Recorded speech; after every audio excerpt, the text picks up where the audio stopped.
Hello, and welcome to the Art of Intuition podcast. My name is Susan Jane, and I believe that trusting your intuition is the best way to live your life with meaning and purpose. Each week you will hear about how you can connect, develop, and trust your intuition through interviews with other guests and my own personal experiences. Join me to understand how your intuition can guide you towards a life full of meaning and loving purpose.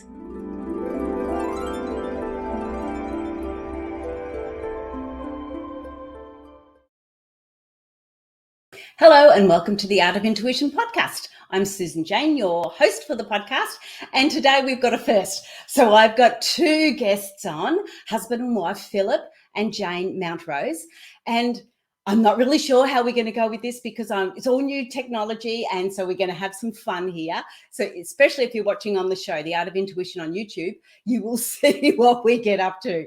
But it's going to be really good because they're talking about soul awareness. Now, I'm not going to give you their background. They're going to do that for me when I bring them on the show. So welcome onto the show, Phillip and Jane. Hi, Phillip and Jane. Great to be here with you, Susan. Hi, Sue. Now, I haven't worked with two people before, so if there's any arguing, I'm going to be stepping in, okay? Well, we've been married for 40 years, so we're pretty good with each other. Oh, cool. We've mellowed out.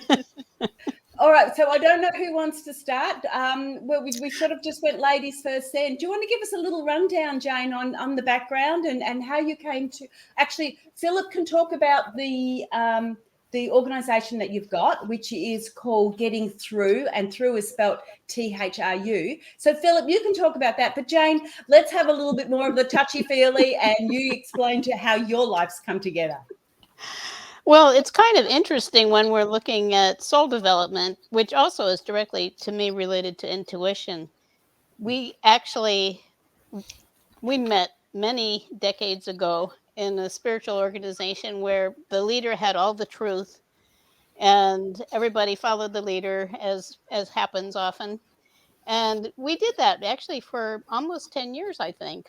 And then we started to wonder, well, if he has access to all this truth, why can't we have it?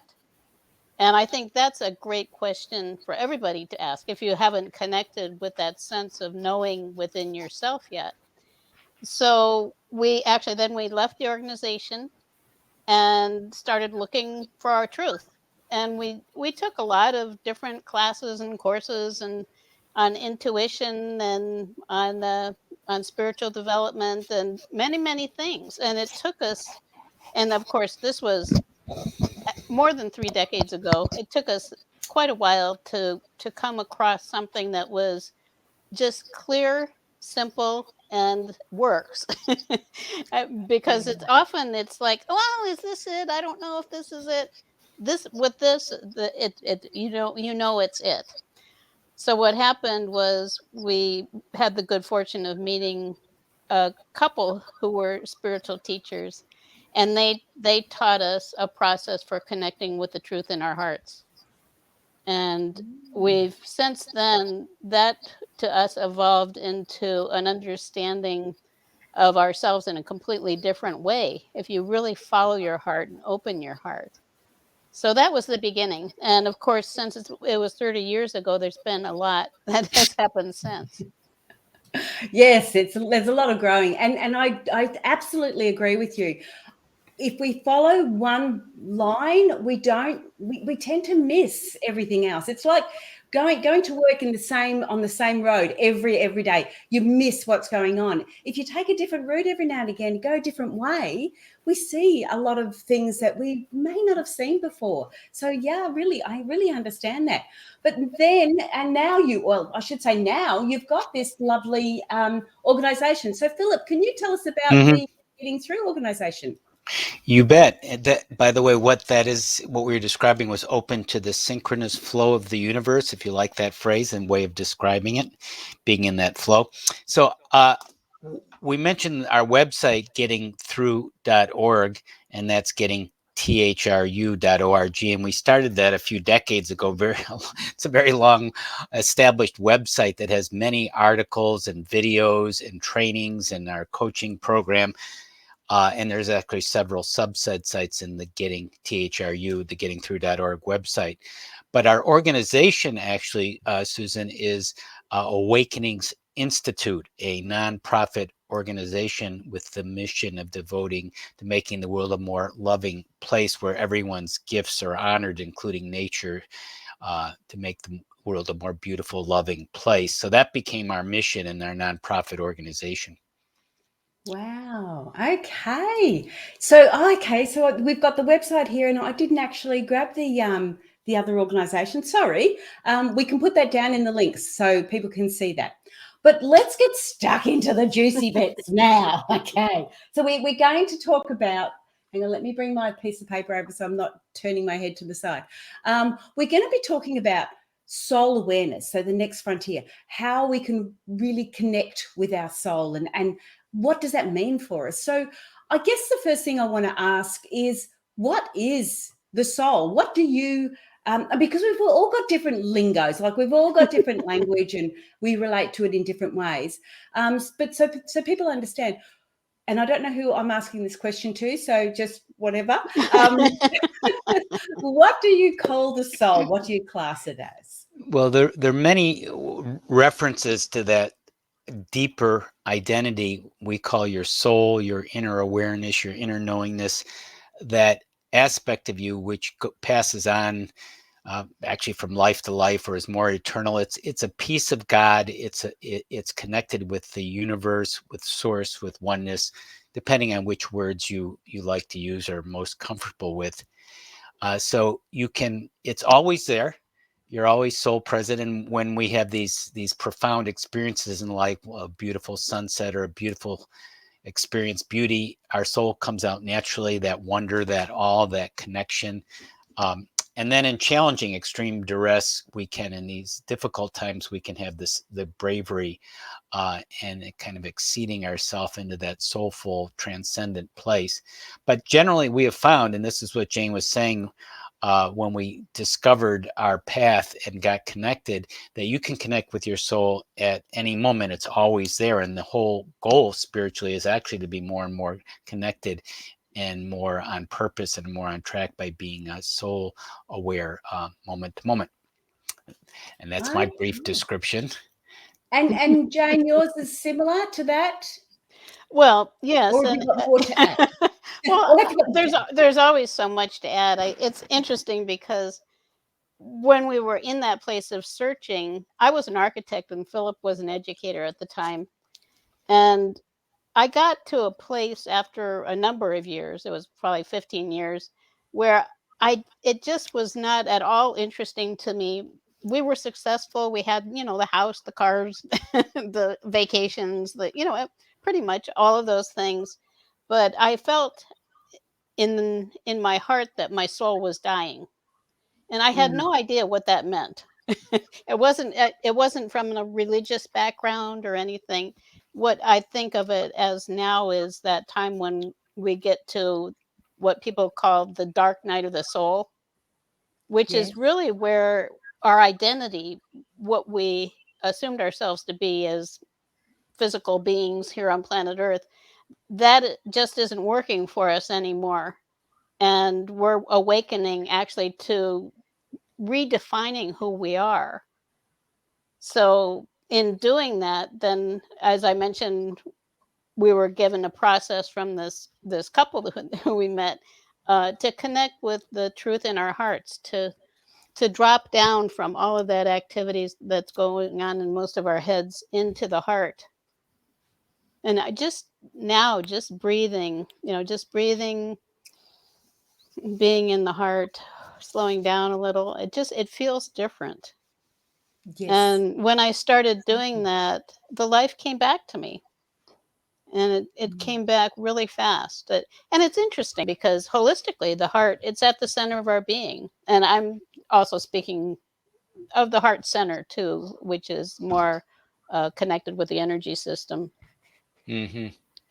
And it is the place where we connect most easily with the spirit within us. So it's interesting in society. It's commonly people talk about heart and soul, and it's not an accident that that happens. But most people don't even have any idea what they're saying when they say that, which is so interesting.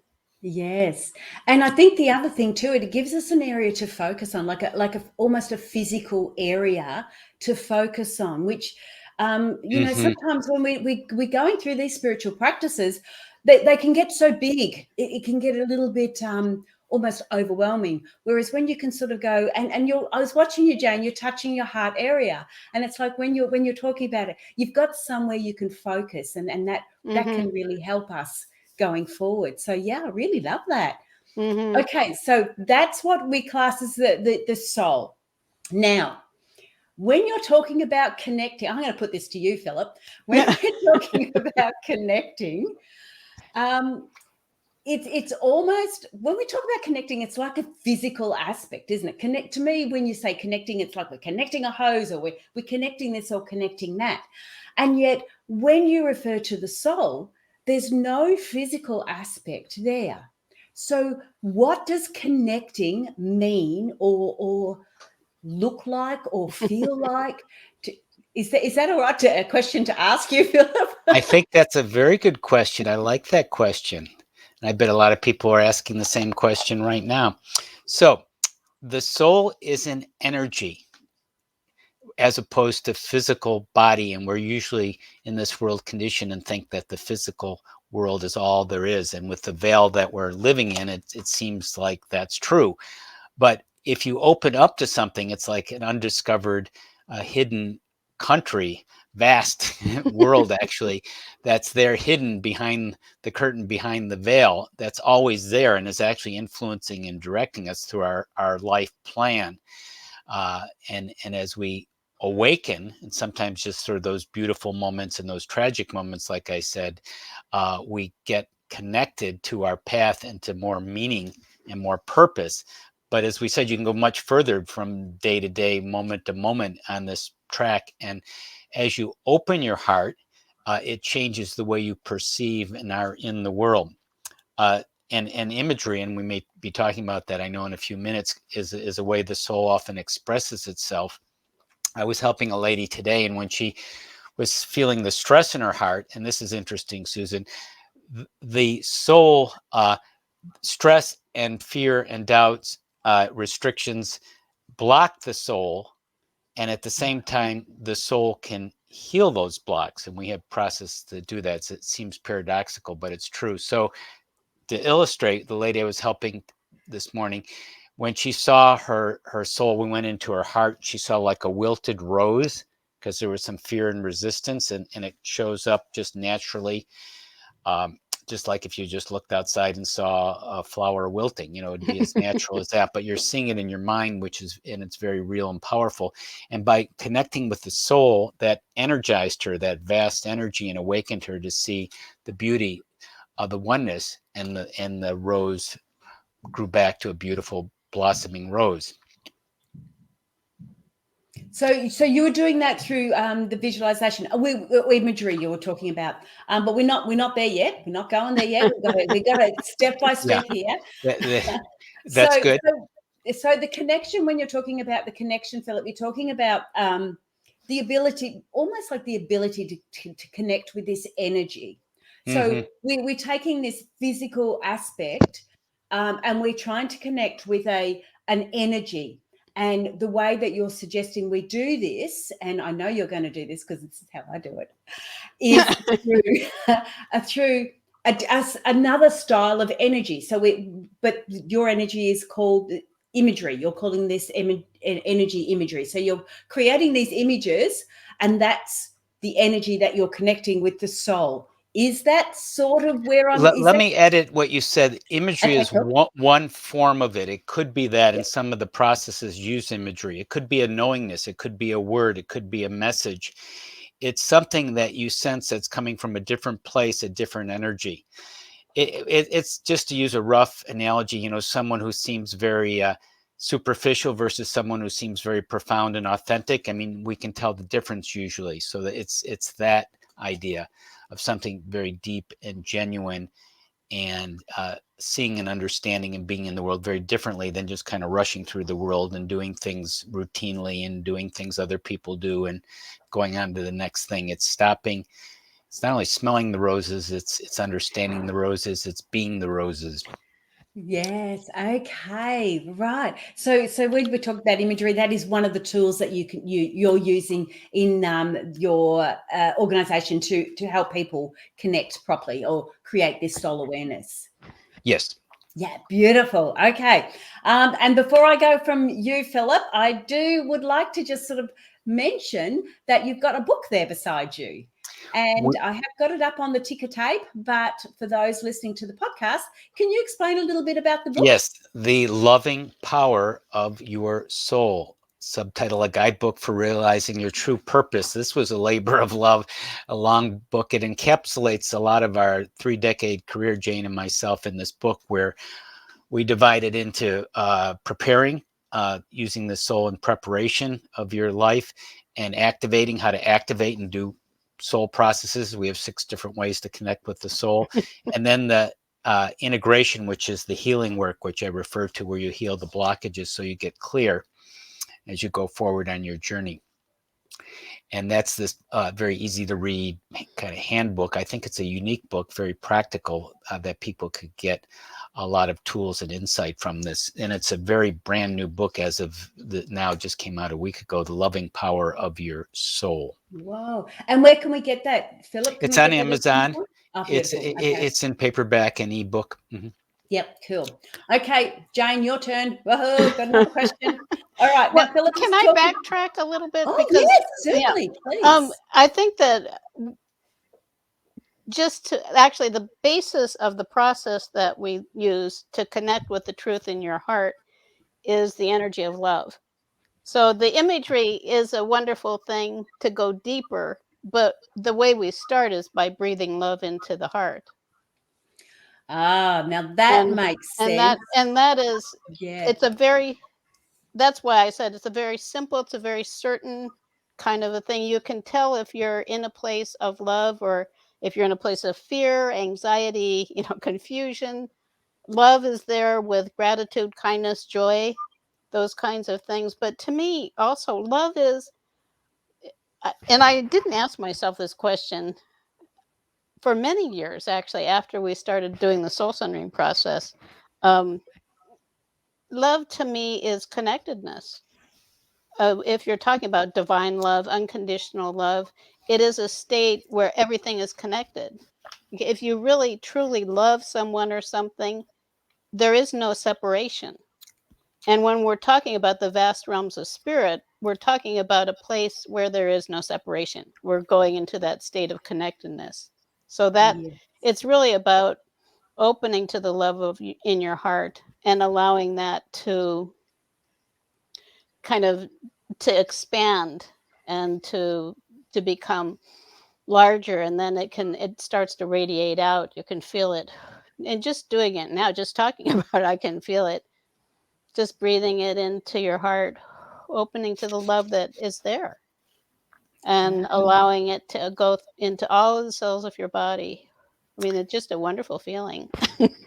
Makes my Ah, cells tingle. it does, and I'm feeling it too. I get where you're coming from, and I really appreciate that because it is that love connection. Sorry, It is, right. Phil's putting his hand up, guys. If on I the just want podcast, to he's tie putting his the hand two up. things that I said and what Jane said together. Just now that we've expressed it.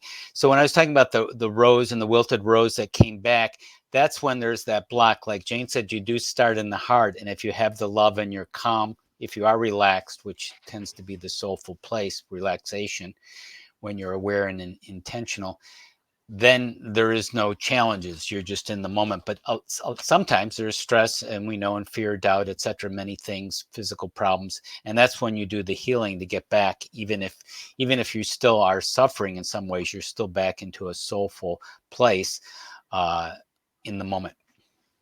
Yes, I understand what you mean. And because, and I'll probably direct this again back to you, Jane. But when we're feeling good, like when we're having a good day and things are working well, and we really feel that the love and the connection, and everything works really, really well. And I know when we're feeling good, you never look back into the past. You just always, you're in the moment. You're just living life as is. But when there's an issue and there's a situation and there's that negativity coming through, we tend to look back in the past and drag all the rest of the nonsense and crap and negativity, and we shove it all in together. And we start to dwell and sort of just sit in amongst this. What I'm asking you, Jane, is, and this is probably more about the demo side of it, how can we get through that? Like you were starting to demonstrate that feeling and everything else. I would just like to let people be aware that, okay, if you're going through this, stop for the minute and just listen to Jane walk you through it. And there's a puppy dog in the background. Right. Yeah, they're hard to control. Yeah. So with that, if you don't mind, Jane, just sort of just putting yourself into their shoes and saying, okay, they're going through a lot of nonsense at the moment, a lot of hard stuff. What's one simple step we can go to get us through this? Well, over the years, the thing that happened when we started doing the soul centering is that then we became very interested in healing because, as you said, when we see what it is, we see a lot of what it isn't in our lives. Where we're afraid of things. I remember one of my big challenges at the time was I wasn't able to express myself. I couldn't speak up because I was so afraid of being judged, and especially being a spiritual person in a world that wasn't that spiritual, and much less then actually than it is now. And we have learned and actually developed different techniques. Spiritual kinesiology, the one I think that was mentioned Yes. related to this, is a technique that we developed, which actually reframes. It's an NLP term, reframes anything that's bothering you into love. Because Okay. love also, from everything that we've seen over the years, love is the ultimate healer. Absolutely. So we use that a lot. And another one that is really effective, which is a slight variation on the soul centering process, and I could do a demo of it if you want. I'm not sure what the what the plan is for the time that we have together, but I could demonstrate it in 5 minutes or less Oh, if you yes, want. please. Okay, so this one is, if you start in a place like you're not, it's not, it's not, things aren't going well. You're Yep. frustrated, Mhm. maybe you're angry, afraid, stressed, confused, whatever it is. If you look at it actually as an image, and it doesn't matter if you can see images or not, but just imagine being in that place, and it feels a lot like you're wallowing in the mud. And it's kind of like everybody's wallowing in the mud together a lot of times. Um, from that place, you in that state, you can start breathing, and it's good actually to close your eyes doing this. I think a little for a couple Yes. minutes, just breathing, and then breathing in lighter energy. Just imagine lighter energy. So it's light enough that you can start imagining yourself rising up out of that mud. And just starting gently, very gently and beautifully, perfectly, floating up to a magnificent mountaintop. So it's a one of those elevated mountaintops where it has a 360-degree view of everything, and it's just magnificent. It's that a lofty place. So you can just imagine rising up there, and when you arrive, you can find a nice place to settle. And there's something about just imagining rising up that actually elevates a person's state. And usually when by the time you get to the mountaintop, you feel start to feel different. And once you're there, you can look around at that magnificent view of the world, from a high place, or even even from a beach or something where you can have an expansive view of the world, that also expands your mind and your spirit. And I think that's one of the things that people are attracted to with nature, is that you can go into that place of oneness and you can just see the magnificence of everything around you. And from there, you can also imagine that light of the sun above you, which is source, shining down on you and just opening to that. And from there, you can maybe focus on breathing that love into your heart. And then notice how you feel now compared to when you were imagining yourself in the mud. And usually, this is a much more soulful place. Usually, it's dramatically different. I actually, I don't even recall a time when I did that. I use it with clients a lot because just going to this different place, then you can talk about, well, what's different here? What's the truth about that fear? Mm-hmm. Did you need that fear? Can you let go of that fear? Mm-hmm. Wow, that was amazing. I actually did it with you. It was really lovely. And didn't, I have to agree too. I didn't realize how raising yourself up, like when you're saying bring in that light energy, sort of, you're visualizing that light energy coming in and lifting yourself up, how it takes you away from all the nonsense, all the Right. the technical term is crap, I think. Right. It Yeah, you takes you get away out of the from mud and absolutely. into a completely different reality. And we look at it as two different realities, Yes. Yeah. and the thing And is it we gives can you, move to the mountaintop anytime. but moving out of that gives you the opportunity then, like you're saying, to heal or to do other things, because you're taking your mind out of the, well, not out of the gutter, but out of the mud. Hmm. So yeah, Right. really, yeah. Yeah. And from the mountaintop, there are a lot of, well, obviously we do healing is our specialty, so we do all kinds of different things. But from the mountaintop, when you find that different state, you can kind of just imagine that energy, whatever color it might be or however it feels, and just send that energy back down into that place where you were before. So you start to And clean then when the you go, energy. you can imagine going back down and you're still in that more soulful, joyful. And I Right. think that's like what you were saying, is when we're feeling good, everything seems to be fine. And it's when we're feeling good about ourselves. I think Absolutely. the bottom line of that is when we're feeling good about us, everything else just falls into place. Mm-hmm. Yes. Emotionally, we feel fine. We believe that it's all going to work out. Mm-hmm. Physically, it might relieve some tension because a lot of that is related to all of the other stuff that's Mm-hmm. coming down Yeah. into the Mm-hmm. body, from our thoughts and feelings. Right. Wow. And that would look is so quick and simple, Right. and yet it's so profound It It is. is. in what you did. But I want to ask Philip a question now, because down at the bottom I've got the ticker tape going on, and Jane mentioned the kinesiology, the spiritual kinesiology study from home. Philip, can you give us a bit more of an understanding on that course and what that's about? Because if it was anything like what Jane just did, it will be amazing.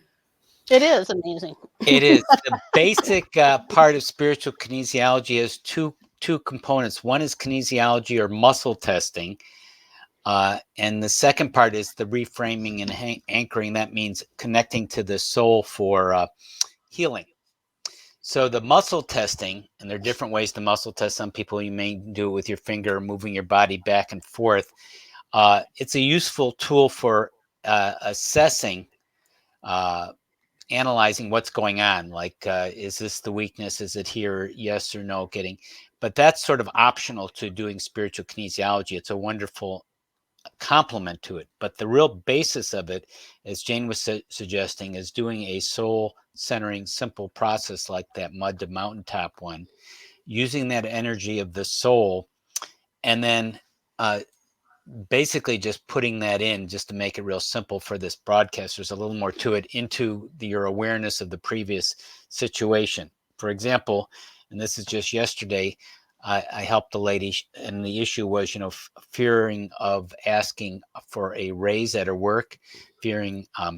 I asked her what is the resistance about. She was fearing that, one, she would be rejected, and two, she would get offered amount which she didn't really agree to, like that she was deserving more. So that was the issue. Going up to the mountain, she called it her summit, and having this broad, expansive view, and then looking down, it just completely changed. And there was we measure how intense the fear is, 1 out of 10, 10 being total, and the worry, which was about 8, pretty high for her when she thought of this.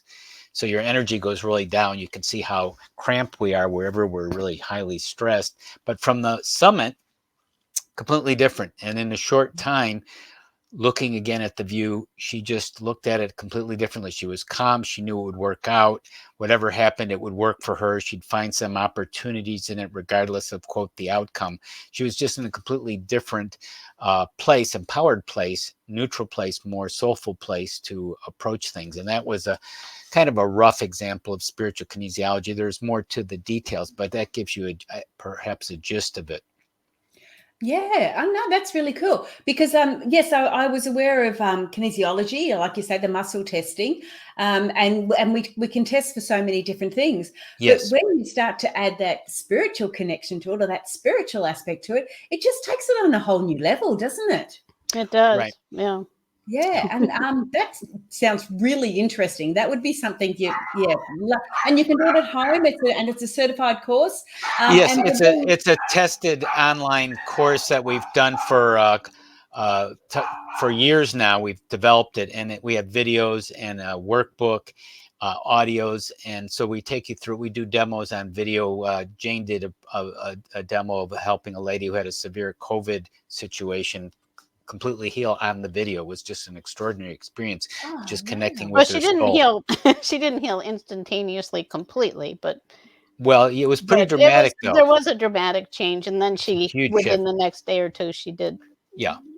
recover. Yeah. Yeah, You're too and of noisy. course with that, if you I've known with other kinesiologists or with that sort of style of healing that you can have a big change, and then we can slip back into those patterns again. And sometimes we need to. Oh, there's a puppy dog. Sometimes we need to have a few sessions just to change those deep-seated patterns. Yeah, Exactly. What is puppy dog's name? This is Foxy. Foxy. Hello, Foxy. A little foxy dog, yeah. Little foxy dog. Now, the other thing I wanted to ask, the other thing I wanted to say, actually, sorry, with this spiritual kinesiology home study certification course, there is a $25 coupon promo if they use the word intuit. So they've got to be watching the show or seeing the YouTube video, and they can actually get a $25 discount on that one, a promotion code. So thank you so much for that. That's delightful.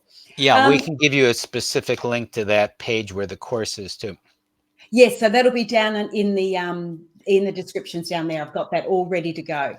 By the way, we also have a couple of healing techniques that we describe in the book for those who are interested in the book. The Loving Power of Your Soul. The new book. Okay. So there are 2 different ones in there, and the Mud to Mountaintop process is in there. There are a lot of different things in there. What I did notice was that with the Loving Power of the Soul, that the book, it has the bonus meditations and videos. And so do they purchase the book and then they get them? Right.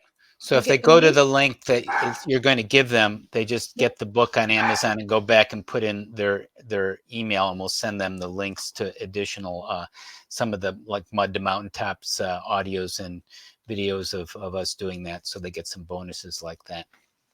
Wow, that's really cool. Okay. And it's lovely having that, not just a book, but the other types of connections, so people can connect deeper and further as well, and find those different things. So I'm just going to put the other website back up, which is gettingthrough.org. And it's getting through. The through is THRU, okay, .org. And you'll be able to find all those sort of things on there. Now, want to come to, hang on, what did I say on our little promo. Discover how you can rely on your source. We've got to follow the promo. Fulfill the soul awareness. promise. Okay, so we've talked about soul awareness. So we've got an understanding that soul is the energy. It's everlasting. It's eternal. It connects with everything. To connect with your soul, we're using the terminology or the love energy to connect with your soul. Pull me up if I'm wrong. And now some of the tools to do that is we've used imagery. We've talked about spiritual kinesiology, and there's a few others. But in something you mentioned six. I think that's in the book. There were 6 steps. Well, there's 6 ways to connect with the soul. Oh, There's 6 6 different ways. ways, 6 different ways we describe. Jane did the one, the mud to the mountaintop, is seeing things from the summit is one soulful way.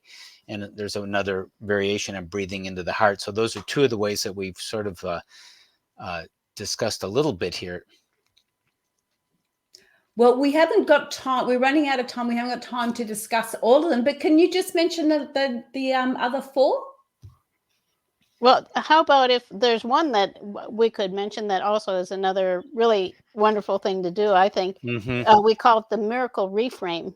And we actually do it with a process we call EFT. It's a tapping process, which some people may know.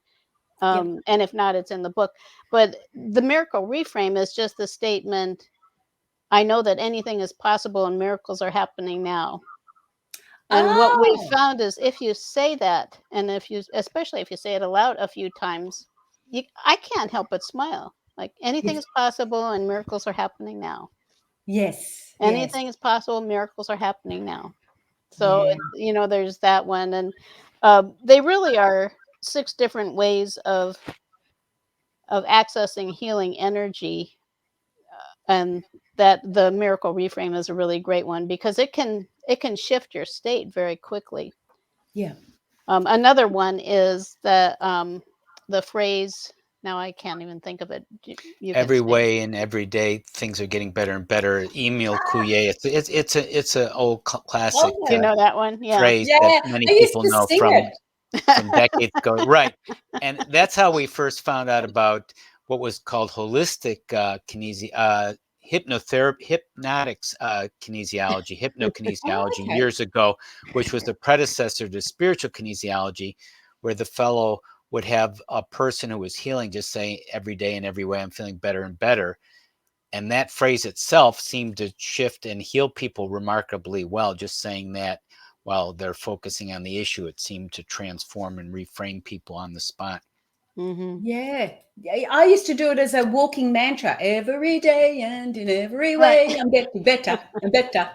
And yeah, we like that. Yeah, just that being said, we really think the ones that we did at the first are the ones we do refer, and we think they're really more profound and have a lot more potential, namely the mud to the mountaintop, that summit one that Jane just took you on, and breathing into the heart, which is there's a little more elaborate, we call it soul centering, elaborate way to connect with that a little, but it's easy to do, but we find that more profound and reliable and sustainable. Right.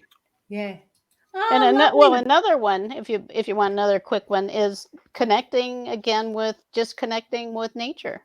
Right. Because you can go into nature or just imagine, like I said, a beautiful sunset over the ocean, and especially with an expansive view. Or just, being in a field of beautiful spring wildflowers with the sun shining down on you. Right. You know what, Jane? I think it's the way you say it. It takes you there straight away. It's like, oh, here I am, daisies everywhere. One of the things you might notice when you hear people talk about self-realization or awakening is that it often suspends thinking. You're in this, like, it quiets all your thoughts. There's no thoughts. And when the thoughts come, they can be very soulful and unless you're sort of channeling something from a higher level, perhaps. And that's what nature does. That's what all of these things do, where you're just like, if you're in this beautiful sunset, it sort of takes your breath away. It takes all your thoughts. You're just suspended in beauty in a timeless place in the moment. Yes, yeah, that's exactly right too. You're just taking yourself away from it, and it allows when you take away that and the expansion, it allows that other energy to come through, that nicer energy to come through. So, yeah, I Quiet, totally everybody. get that. I apologize. Yeah, the puppies are talking. They are. Well, we're just about at the end of our show. Is there anything else you'd like to bring forward before we close? Well, just Don't I all think talk at once. I know. Just to realize that everything is happening for you and not against you. Mhm. And I love to think every day that something wonderful is happening, and I'm going to find out what it is. As Absolutely. open to the synchronous flow of the universe, and that will invite the loving power of your soul to help you. Oh, what beautiful words. Thank you so much. And again, guys, all the information will be down underneath in the description, so you'll get all that there. But I'm going to say goodbye and thank you, but stay on the line because I just have to chat with you again before I go. But I will do all the closing and I'll talk to you in a sec. Thank you so Okay. much, Philip. Thank you, Jane. And thank you, Thank you. Susan, for inviting us. Great being with you. Loved it. No worries. Oh, that was just amazing. And my first three-way, and it went really well. I was really happy with how Quiet, it went. everyone. So I'll just mute this one. So that was today. What did I have to tell you? Oh, just subscribe to the channel. You know, all those sort of things that I'm supposed to say, and I always forget to say. Do what you need to do. Do what you're supposed to. No, don't do what you're supposed to do. No such thing. Have a great week, and I really look forward to talking to you next week. I've got so many other guests coming on. It's really exciting. The 2022 is going to be amazing. It's a wonderful year. But for now, hang on, I'll have to take that banner off. Hide that one. For now, I want to say goodbye, and I will talk to you really soon. Okay, bye for now.